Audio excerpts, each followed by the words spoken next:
Welcome everyone. So we are going to start first lesson of class 8 rational numbers.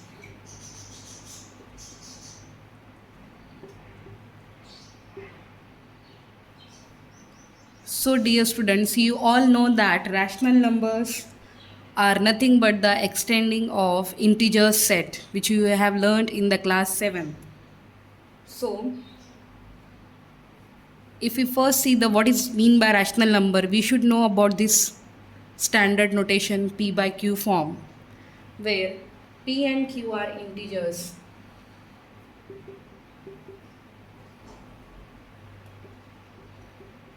and denominator q should not be equal to 0.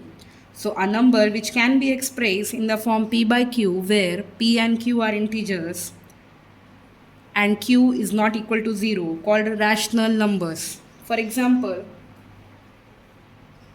2 by 7 minus 3 by 1, 0. Here we have 0 also rational number because you can write 0 as 0 by 1 format. So we should remember that every integer is a rational number.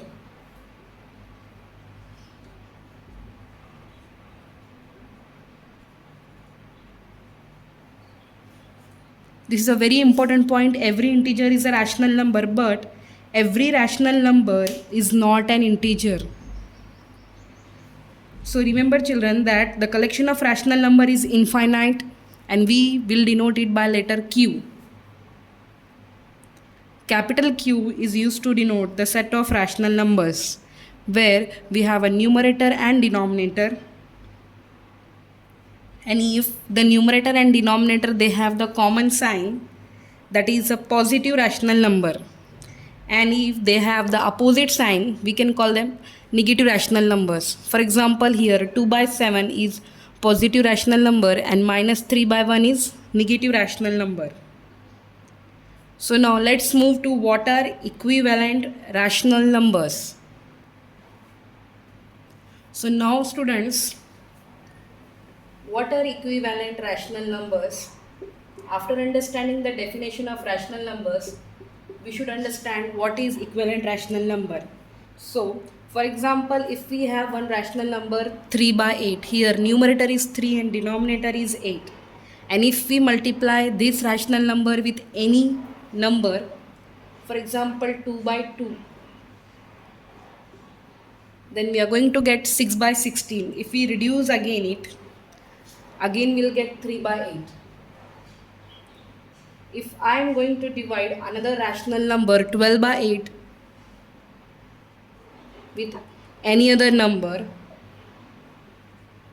so I am going to get its equivalent rational number. What does it mean?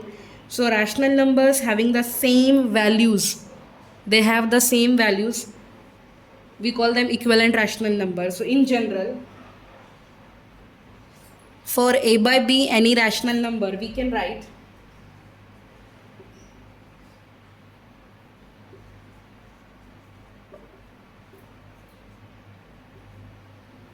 any non-zero integer m or n, you can multiply or divide both in the numerator, or you can multiply and divide both in denominator.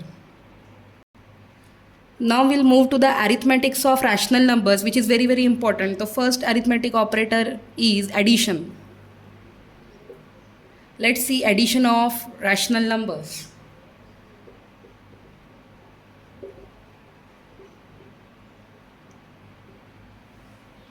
So when you want to add rational numbers, you should make sure about the condition of denominators. If the denominators are equal, it is very easy to add them.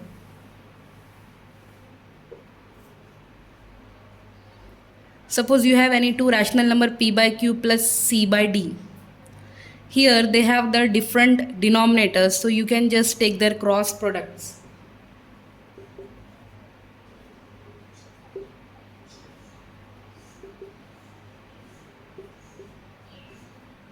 Here I multiplied p with d and q with c, and denominators also I'll multiply. For example, I want to add 2 by 3 with 5 by 2. So here you have to multiply 2 with this 2 and 5 with this 3. and again 2 with 3. So the result you will get this much simpler. Suppose you want to add rational numbers with equal denominators. So it is very easy as like that of fraction. We just write common denominator once and add the numerator. So in this way, if denominators of rational number equal, we can just simply add numerators. And if the denominators are different, you can take the cross product. Now we'll see subtraction of rational numbers.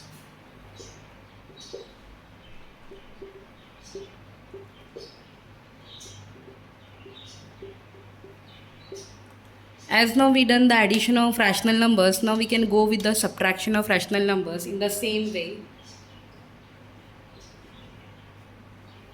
Here I want to subtract 5 by 2 from 2 by 3. So here denominators are unequal, so I can write cross product.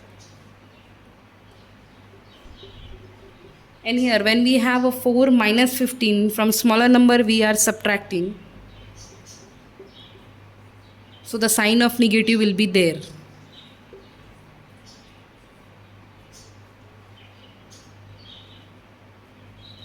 And here we are subtracting 6 by 3 minus 5 by 3. So just numerators you will subtract. And the result you can write. That is 6 minus 5 by 3, which is equals to 1 by 3. Now the very important topic is properties of addition of rational numbers.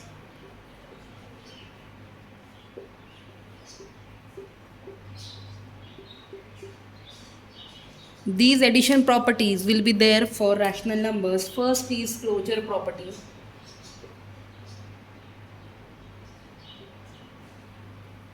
Dear students, closure property we have seen in for the class 7th integers also. Whenever you are going to sum two rational numbers, the result is always a rational number.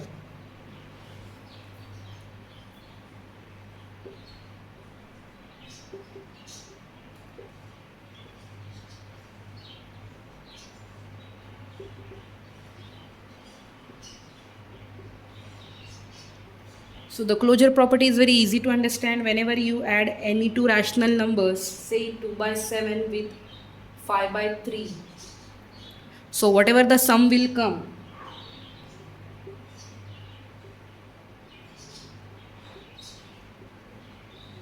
the sum is also rational number. Again we have next commutative property.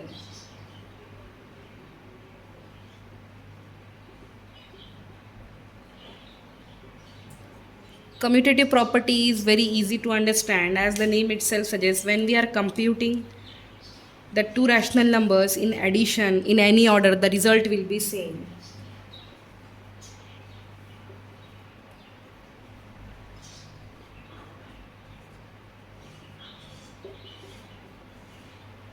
When you add any two rational numbers in any order, no matter the result will be same for that. This is nothing but commutative property. Addition is commutative for rational number. Next important property is associative property.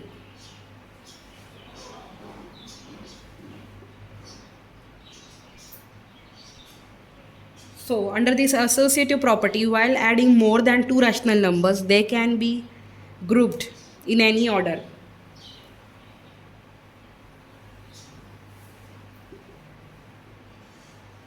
For example, you want to add these three rational numbers, so order of addition can be any. You can make a grouping of any two rational number first. You can add first two, otherwise you can add last two first.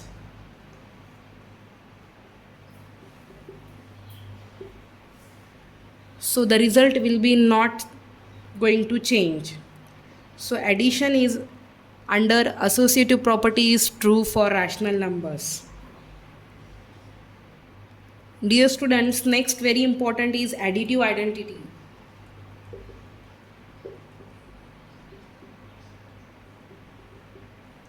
So what is additive identity? we know that the sum of 0 with any rational number gives the number itself. This 0 is called as additive identity. So when I add 1 by 7 with 0, the result is 1 by 7. Minus 2 by 3 with 0, the result is minus 2 by 3. In general, when I add any rational number with 0, the result is that rational number itself. So 0 is additive identity. Now very important, what is additive inverse?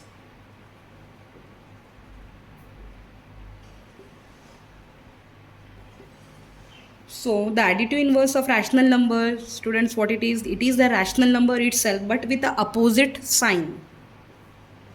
If I am having a rational number p by q, so its inverse, additive inverse will be minus p by q.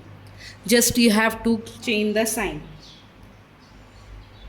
For example, I am having 2 by 3, so its additive inverse will be minus 2 by 3. If I am having minus 1 by 5, so its additive inverse will be plus 1 by 5. And very important thing, when you add any two rational number as well as its additive inverse, you will get 0. So the additive inverse of any rational number is nothing but rational number itself with opposite sign. And when you are going to add this with the rational number, you will get 0 as the sum. So we should remember, if p by q is the additive inverse of minus p by q, then minus p by q is the additive inverse of p by q. And we should remember that 0 is only the rational number which is its own additive inverse. So these points we should remember while learning rational numbers, and these properties you have to recall. Thank you.